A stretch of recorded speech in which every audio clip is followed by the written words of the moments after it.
Hi, I'm John Kenfield from the Solutionist group with another in the series titled 50 Common Causes of Conflict in Family Business and What to Do About Them.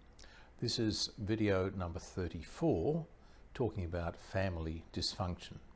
And apologies from the outset, I have a couple of quotes that I'd probably like to read through, and that might mean my eyes dart around a bit.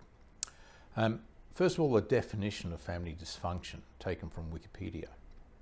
A dysfunctional family is a family in which conflict, misbehaviour, and often child neglect or abuse on the part of individual parents occur continuously and regularly, leading other members to accommodate such actions.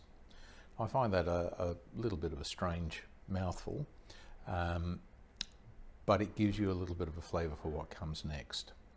Characteristics of a dysfunctional family come in many different forms, and a dysfunctional family may have one or many of these characteristics, a lot of which go back to parenting times. The first one will be addictions. A lot of families struggle with addictions in family members, either in parents or in children, and it causes enormous problems within families, often leading to various forms of conflict. Perfectionism. Families having unrealistic expectations. We're seeing an increasing amount of this happening in schools these days, where parents are expecting children to perform at a level far beyond anything they ever achieve themselves, and the children are in many cases finding themselves incapable of delivering to parental expectations, which has the reverse effect of what's desired. It lowers their self-esteem and resilience, and creates very long-term problems for them. Physical abuse, mental abuse, intellectual abuse, emotional abuse clearly create problems in families and indicate a lack, often a personality weakness, in the person performing the abuse, particularly if they're in a position of power within that family. If the family has no rules and there's a form of unpredictability, unreasonable demands placed on children in particular, or on siblings, which creates a culture of fear within the family. It's the opposite of what a family should be, where it should be safe and should be nurturing, and people are left uncertain at all times, which creates fear, leads to conflict. Fifth characteristic is conditional love, the idea that love and affection is only given on the basis it will have some sort of a return, which of course is the opposite of unconditional love. Something that we deal with a lot in family business is lack of boundaries. When you've had parents who have been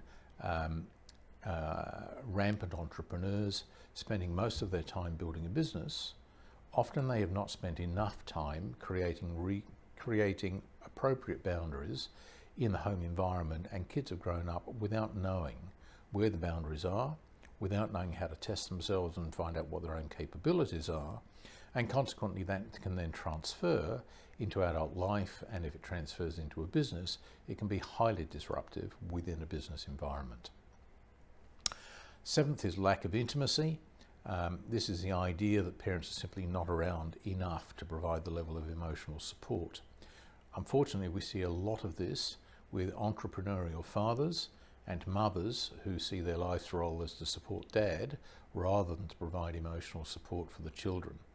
The children grow up severely emotionally damaged and often really quite skewed, and the family becomes quite dysfunctional as the kids get older and begin to assert themselves without a full suite of tools available to help them. Excessive dependency. This is something we've talked about in quite a few other series, where members of the family grow up overly dependent on the protection and support of other family members, typically children relying on mum to help them, often creating conflicts with dad, where the child doesn't contribute as much as some of their siblings may contribute or other employees need to contribute, and mum fights dad to provide them with unreasonable rewards based on the fact that they're family members rather than their contribution to the business. And one of the big ones is poor communication. Communication is often blamed for dysfunction in families. That, I believe, is total rubbish. Poor communication is an outcome of deeper underlying problems. And if you look at fixing communication without fixing the underlying problems, you ain't going to get anywhere. So family dysfunction basically indicates a broken family system. If the family system is broken, kids will either escape, the family will break apart, or they will stay within the pressure pot in what develops into a high conflict zone. That's not healthy stuff. And like any system in nature, they need to be self-organizing. They need to maintain a level of self-control and restraint. Otherwise, if a member of a pack cannot perform as expected, in the wild, they are ostracized and typically have trouble surviving, which means they get bred out of the gene pool, which is part of Darwin's theory of the survival of the species. In families, excuses and accommodations are often made despite failures to function appropriately.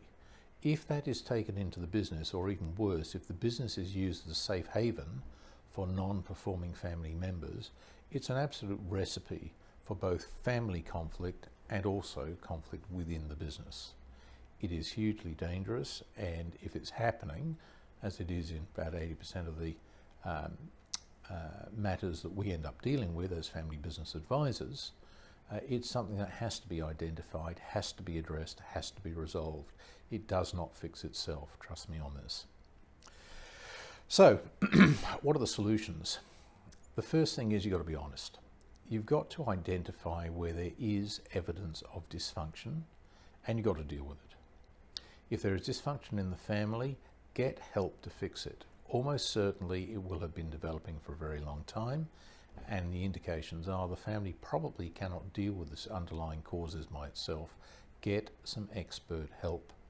Might be psychs, might be counsellors, might be trusted advisors, might be coaches, but get some help, fix the problem for the sake of the family.